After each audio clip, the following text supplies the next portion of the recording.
পারমাণবিক ইস্যুতে যুক্তরাষ্ট্র ইরানের দ্বন্দ্ব থামার কোনো লক্ষণই দেখা যাচ্ছে না। দুই দেশের শীর্ষস্থানীয় নেতাদের মধ্যে ক্রমেই বেড়ে চলেছে উত্তপ্ত বাক্য বিনিময়। মার্কিন প্রেসিডেন্ট ডোনাল্ড ট্রাম্প আবারও দাবি করেছেন, যুক্তরাষ্ট্রের শক্তিশালী হামলায় ইরানের পারমাণবিক স্থাপনার আর কোনো অংশ অবশিষ্ট নেই। এসব স্থানে পরমাণু কর্মসূচি পুনরায় শুরু করতে অনেক বছর লেগে যাবে। সামাজিক যোগাযোগ মাধ্যমে তিনি জানান, তেহরান আবারও পারমাণবিক স্থাপনা নির্মাণের চেষ্টা করলে নতুন জায়গায় করতে হবে।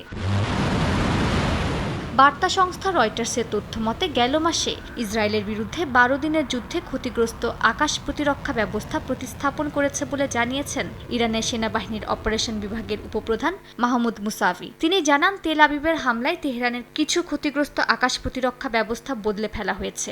ইরানের আকাশ প্রতিরক্ষা নেটওয়ার্কে আছে দেশীয়ভাবে তৈরি বাভার 373 ও খোরদাত 15-এর মতো ব্যবস্থা, যা ক্ষেপণাস্ত্র ও বিমান প্রতিরোধে সক্ষম।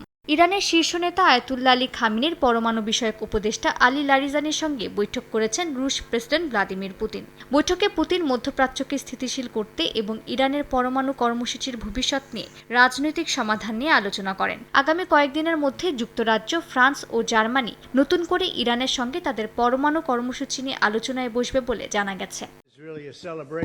এদিকে মার্কিন গণমাধ্যমের প্রতিবেদন অনুযায়ী যুক্তরাষ্ট্রের প্রেসিডেন্ট ডোনাল্ড ট্রাম্পকে হত্যার জন্য $4 কোটি তহবিল সংগ্রহ করেছে ইরান সংশ্লিষ্ট একটি সংগঠন ব্লাড কোভেনেন্ট। নিউ ইয়র্ক পোস্টের এক প্রতিবেদনে বলা হয়, ইরানি ধর্মীয় নেতাদের ফতোয়ার পর আল্লাহর শত্রু ঘোষণা করে ডোনাল্ড ট্রাম্পের বিরুদ্ধে হত্যার প্রচারণা চালাচ্ছে সংগঠনটি।